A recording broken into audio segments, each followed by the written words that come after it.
Major funding for KPBS Evening Edition has been made possible in part by Bill Howe Family of Companies, providing San Diego with plumbing, heating, and air restoration, flood and remodeling services for over 40 years. Call 1-800-BILL-HOWE or visit billhowe.com. And by the Conrad Prebys Foundation, Darlene Marcos Shiley, and by the following.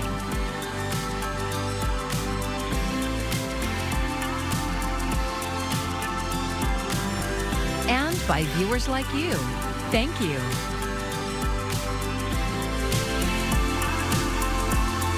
Conflict in the hospitality industry as thousands of hotel workers hit picket lines nationwide. Thanks for joining us. I'm Maya Trabulsi. Hotel workers at the Hilton San Diego Bayfront are striking for a third day today. KPBS reporter Katie Anastas says it coincides with a nationwide strike to demand higher wages. The union says hundreds of housekeepers, cooks, servers, and other hotel workers are on strike. Their contract with the Hilton San Diego Bayfront expired Sunday. The union is asking for a $5 annual increase to workers' hourly wages for 3 years. The lowest paid folks here are making $24 an hour, which might seem like a decent wage, but if you're paying $2,000, $2,500, $3,000 for rent, which is the reality for the majority of our members, they're not homeowners, it doesn't go very far. The union also says staffing cuts made during the pandemic were never restored, leaving the remaining staff with heavier workloads. The workload is, I feel like it's gone tenfold. They don't seem to want to hire more people to help us out. They'd rather rely on just offering overtime. A Hilton spokesperson says in a statement that the Hilton San Diego Bayfront is, quote, committed to negotiating in good faith to reach a fair and reasonable agreement that is beneficial to both our valued team members and to our hotel, end quote. The San Diego workers joined thousands of hotel workers striking across the country over Labor Day weekend. Workers in other cities plan to end their strikes after a few days, but the Hilton Bayfront workers say they'll continue until they reach an agreement. Katie Anastas, KPBS News. An excessive heat warning for most of San Diego County goes into effect tomorrow, and forecasters say to expect the highest temperatures of the year so far. KPBS reporter Andrew Dyer says this time even coastal areas won't be spared. A heat dome settling over most of the southwest will bring near record high temperatures from the San Diego coast to the deserts. Deserts could see temperatures around 115 degrees. San Diego's inland valleys will approach 110, and coastal areas will see highs into the 90s. Dave Munyon is a meteorologist with the National Weather Service in San Diego. He says to expect the hottest temperatures of the year. These are definitely going to be some of the hottest temperatures for places like Ramona, most of the city of San Diego, and pretty much of the west central portion of San Diego County as a whole. The heat wave is being felt all over the southwest. Southern and central California to Las Vegas and Arizona are affected. An excessive heat warning is in effect through late Friday for most of the county. Munyon says temperatures in the deserts east of the mountains will be dangerous. Some of the temperatures that we're going to be seeing here are going to be upwards of 10, 15, maybe even 20 degrees above those normals. So even for places that normally get pretty hot, we're going to be 10 to 15 plus degrees hotter than that. A heat bulletin issued by state power managers warns that the scorching temperatures could strain energy providers, and flex alerts are possible. Forecasters expect highs to return to normal beginning Sunday. Andrew Dyer, KPBS News. Well, looking ahead to tonight, we're dropping down to lows right around 70 if you're closer towards the coast. Now, we do still have a few low clouds, but that marine layer getting shallower and shallower. So those low clouds turning more patchy as we continue here throughout the week. The big story is going to be the heat. A lot of places have already started to heat up, but we are tracking a heat wave this week. We'll tell you how hot temperatures get in just a bit. Balancing demand and energy generation is a delicate task for California ISO, especially on hot days like today. Coming up, how the state is trying to adapt as it moves toward renewable energy. National City is expected to decide whether it will implement a homeless encampment ban today. City Council is set to discuss a proposal at a meeting starting at 6. The ordinance would ban people from camping out on city streets from 5:30 a.m. to 9 p.m. when shelter beds are available. It would also ban encampments near schools, in waterways, and within proximity to any transit hub regardless of bed availability. Our media partner KGTV checked in with the only shelter in the city to see what impact the decision could have. Encampments aren't safe, and we have to address the public health safety, and we don't have enough shelter beds. And so we just have to figure out how to work together as a community. And Armstrong adds that in October, South County Lighthouse already has plans to add more beds. They expect to raise their capacity from 75 to 125 beds. Traveling on highways or by train is common for millions of people, especially on a holiday weekend.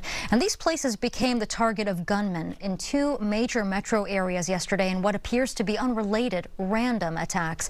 As Laura Aguirre explains, authorities are now looking for a motive.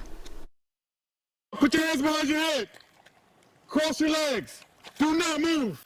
This is the moment Pierce County, Washington Sheriff's deputies captured a suspect they believe shot multiple people along a Seattle area interstate Monday. I'm not resisting. Investigators are looking into as many as 5 separate shootings along Interstate 5 on Labor Day, spanning 2 counties. Officials say 4 people were injured, at least 2 of them seriously. The shootings are the latest in a string of gun-related incidents on roadways in that region. And while police did make an arrest, the investigation into a motive continues.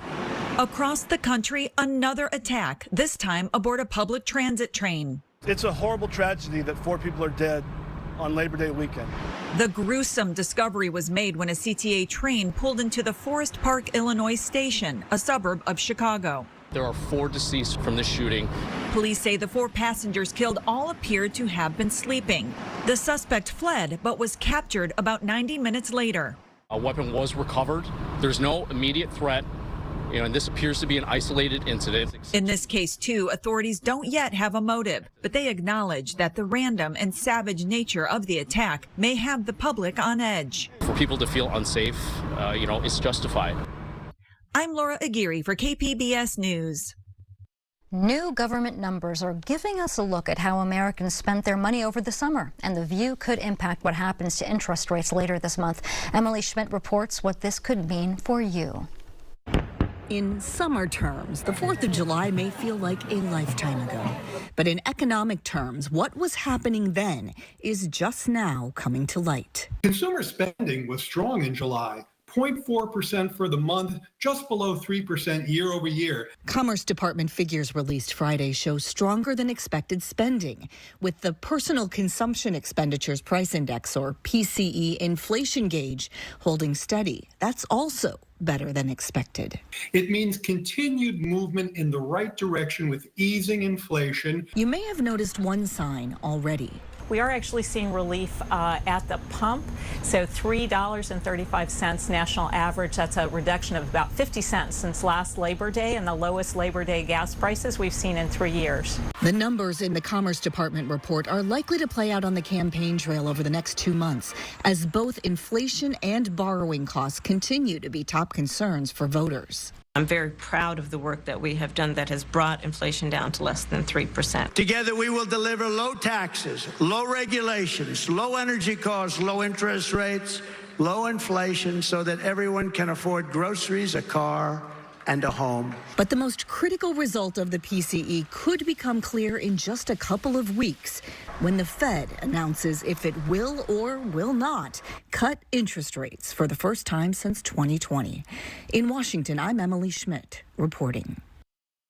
I'm Amna Navaz. Tonight on the NewsHour, Justice Ketanji Brown Jackson discusses her time leading up to and on the Supreme Court. That's coming up at 7 after Evening Edition on KPBS.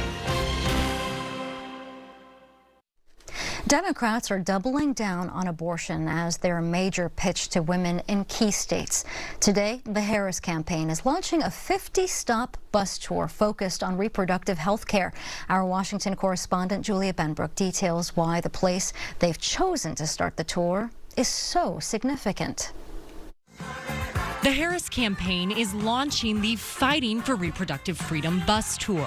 This tour is going to go to over 50 stops across the country. And it's kicking off just miles away from former President Donald Trump's Mar-a-Lago resort in Florida, a state where most abortions after 6 weeks are illegal. We are the poster child for the MAGA extremism that has ripped women's reproductive health care decisions from them. A ban so extreme that it is likely that most women don't even know that they're pregnant at 6 weeks. In the fall, voters in the state will decide on the future of abortion access through a ballot measure that would make abortion legal in the state up to the point of viability, which many experts believe is around 23 or 24 weeks of pregnancy. Polling shows abortion is a top issue this election, and it's one where Trump has struggled to define his position. His suggestion that he might support the Florida referendum that would undo the state's current ban angered some religious conservatives. It has to be more time, and I've told them that I want more weeks. So you'll vote in favor of the amendment? I am going to be voting that we need more than 6 weeks. The next day, Trump clarified that he plans to vote no. Florida is just one of several states where voters will have the chance to weigh in on abortion rights in November. Reporting in Washington, I'm Julia Benbrook. California lawmakers have passed a bill requiring schools to come up with policies to limit the use of smartphones on campus. KPBS North County reporter Tanya Thorne says some districts already have those rules. The hustle and bustle of students is back at Sage Creek High School in Carlsbad. But the buzzing of phones is not. Kind of. We'd been hearing from some teachers and from parents that phones seem to be a distraction in class. So our school board was interested to know if there was a way to address this. Ben Churchill is a superintendent for Carlsbad Unified School District. He says the school board approved cell phone restrictions ahead of the new school year. Elementary and middle school, the phones are supposed to be silent and out of sight all day long. They can certainly bring them with them, but they need to stay in a backpack or in a pocket, not used even during breaks and recess and lunch. But for high schools, cell phone use is only allowed during breaks or with the teacher's permission. Sage Creek High School principal Josh Wade explains. We've asked our teachers to clarify, when is it appropriate to use a cell phone for an instructional purpose? That's the part that might not have been as clear in the past because, for example, in our multimedia journalism class and some of the digital media classes, cell phones are a tremendous resource with film editing and communication and marketing. And so they still have an important use in this learning environment, but it's clarifying with students what those are. Ignoring the new restrictions can lead to teachers confiscating the phone, which Wade says has yet to happen. But Carlsbad isn't the only school district implementing cell phone restrictions. Earlier this year, Governor Gavin Newsom urged California school districts to limit cell phone use in schools, saying excessive use is linked to increased anxiety, depression, and other mental health issues. Other districts are also taking action. Last week, the San Diego Board of Supervisors approved a policy for mental health experts to help school districts curb cell phone use in schools. The policy includes a $100,000 grant for lockable phone pouches and lockers. This is all about, tackling head-on the mental health crisis facing our young people, and that social media and smartphones in an unrestricted way is part of that. But we're really talking about how we can be partners to our principals, our parents, and our schools to come up with holistic policies. Eligible school districts include San Diego, Coronado, Poway, Carlsbad, and San Diego. Tanya Thorne, KPBS News. A pandemic-era staple has come to an end in Chula Vista today. The city gave business owners until 5 p.m. today to take down outdoor dining parklets. The city says removing the parklets will free up parking space, which will help local businesses. But businesses and customers have mixed emotions about the order. I was truly hoping for a last-minute Hail Mary where things would all be on the same page where we can maintain these parklets, but unfortunately it looks like it's all over. And the city says the parklets were always intended to be temporary, but it plans to consider a permanent outdoor dining policy soon. The modern electrical grid has become a careful dance between demand And generation. And in California, generation is moving toward renewable energy. KPBS SciTech reporter Thomas Fudge tells us how the California grid is balancing supply and how an electrical test bed at UCSD wants to change the way we consume energy. It looks like one side of a duck, and grid operators call it the duck curve. If you trace the net daily demand for energy in California, that's demand minus energy supply, it starts at midnight with the tail. The belly of the duck comes at midday when solar energy production is at its peak. But then demand zooms up to form the head of the duck in the early evening when demand for energy is high and the sun is setting. So in the belly of the day, basically from, that early afternoon, even late mornings, let's just say use that noon to 3 p.m. is kind of the deepest part of the belly, meaning where our net load is at its lowest because of our output from our renewable resources.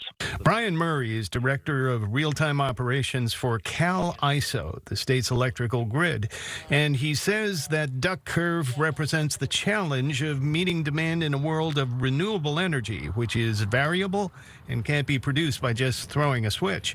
When he talks about renewables, he mostly means solar power, which provides most of California's electricity during daytime and summer. He says California's state-controlled renewable energy has a total of 31,000 megawatts of capacity. Solar energy makes up about two-thirds of that. Wind power is the second largest contributor. And as technology and construction move ahead, that will surely change. Offshore wind is going to become, that's in the planning horizon for us. And then there are the battery farms. Murray calls the recent growth in that energy source exponential. The batteries has been a major player for us in terms of their flexibility, right? It's not like a steam plant that needs 10 hours to turn on. Batteries are essentially always on. They can be discharging and providing energy to the grid, or they can be consuming energy while they're charging. So they're beneficial in multiple areas of the duck curve.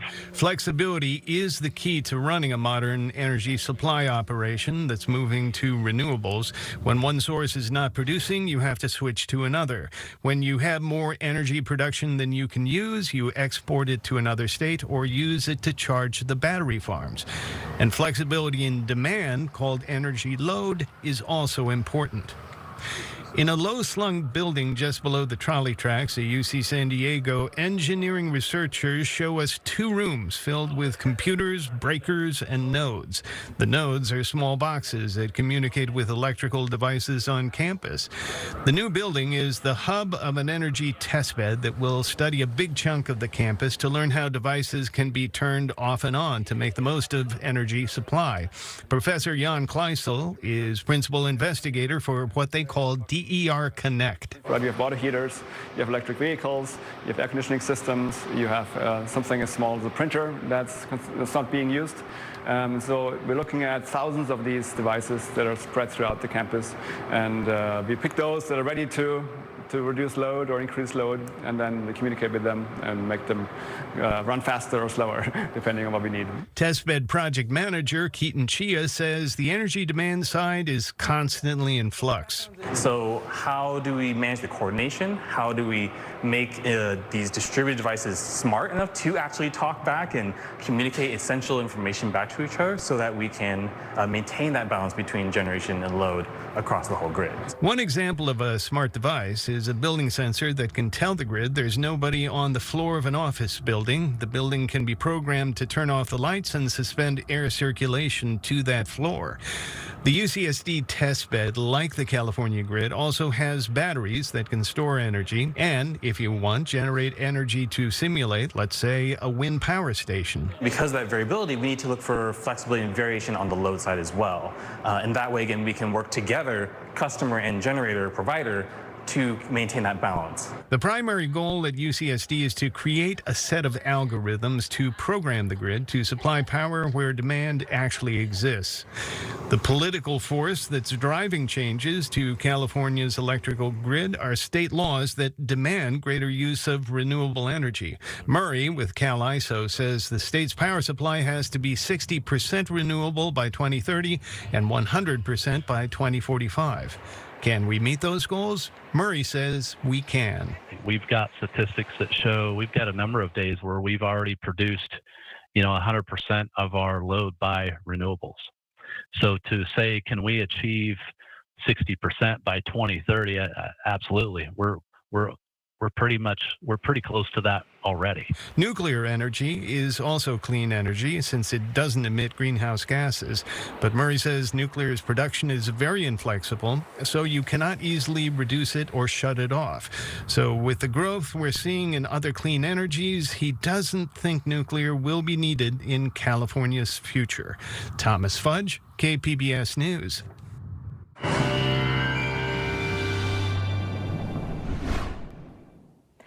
Your weather headlines, the big story is going to be the heat, and that's what we're tracking this week is a heat wave, with that heat peaking about Thursday and Friday across a lot of the region, even across most of SoCal as well. Dry and sunny, though, for the most part. So on top of the heat, you're going to have that blazing sunshine, so you're certainly going to want to take care of yourself in the extreme heat. Tonight, we're dropping down to lows around 70, closer to San Diego, 64 Oceanside. A little bit different as we head inland. Ramona, you're dropping down to 63. Borrego Springs, 78. Now, high pressure is large and in charge, and it's the main controlling factor here over our weather pattern Wednesday through the weekend. With some of those daily record highs challenged, and of course with the extreme heat, we are concerned about heat-related illnesses, so please make sure you are staying hydrated with water and taking plenty of cooling breaks. On top of this, we have little to no rainfall, and you're not going to catch too much relief at night for inland areas, as lows just dropping down to the 80s and even 90s in a few areas. We do have this excessive heat warning now in effect here Wednesday morning through Friday evening. So if you are anywhere that is shaded for our inland valleys, closer towards the mountains and the deserts, it's going to be quite toasty as we head into tomorrow. You'll see why. Borrego Springs, you're at 111. Sunny skies here throughout the day. Mount Laguna, not bad. Of course, you're at 76. Though closer towards the coast, we're even hanging on to those 80s, anywhere from Oceanside down to San Diego. Along the coast, highs gradually continuing to warm here Thursday into Friday. It is going to be quite hot, though we are tracking an increase in monsoonal moisture here as we head into the weekend. Going to be feeling a little humid. We aren't necessarily tracking widespread rain.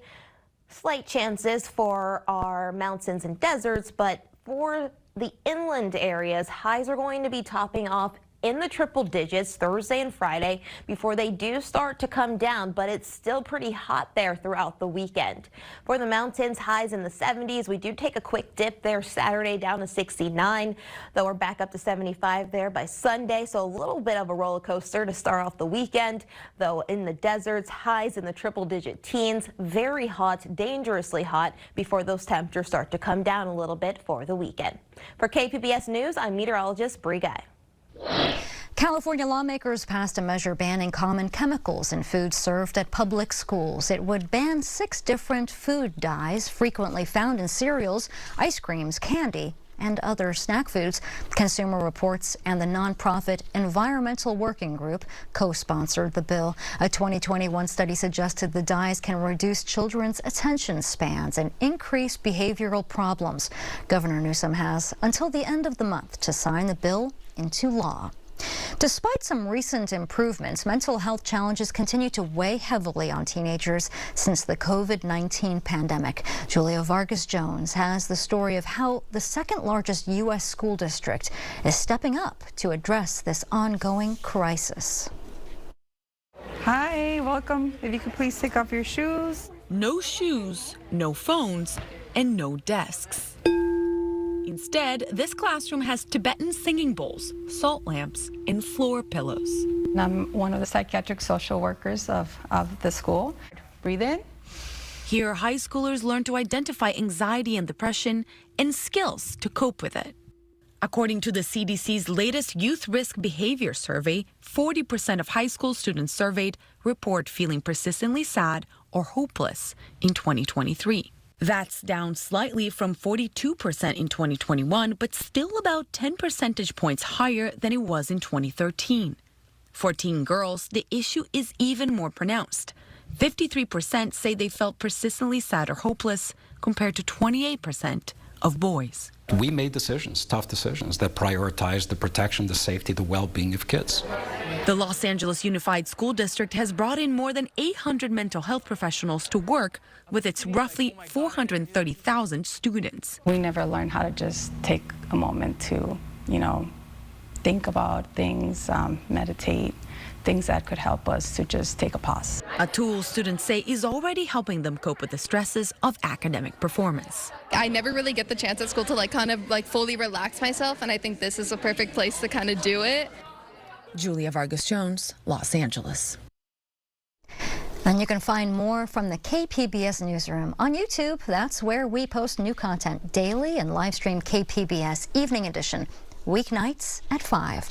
And here is a look at what we are working on for tomorrow in the KPBS newsroom. NPR's Morning Edition speaks with the director of the Syracuse University Institute for Democracy, Journalism, and Citizenship about how undecided voters are feeling at this point in the presidential election. And on KPBS Midday Edition, we look into Project 2025 and how it could impact policies from immigration to reproductive rights. And you can find tonight's stories on our website, kpbs.org. Thanks for joining us. I'm Maya Trabulsi. Have a great evening.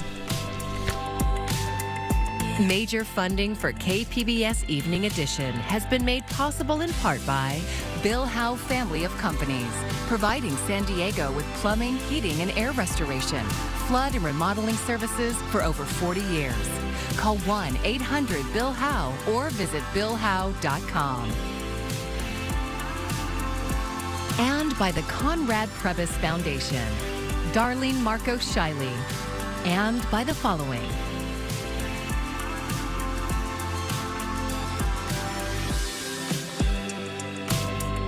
And by viewers like you.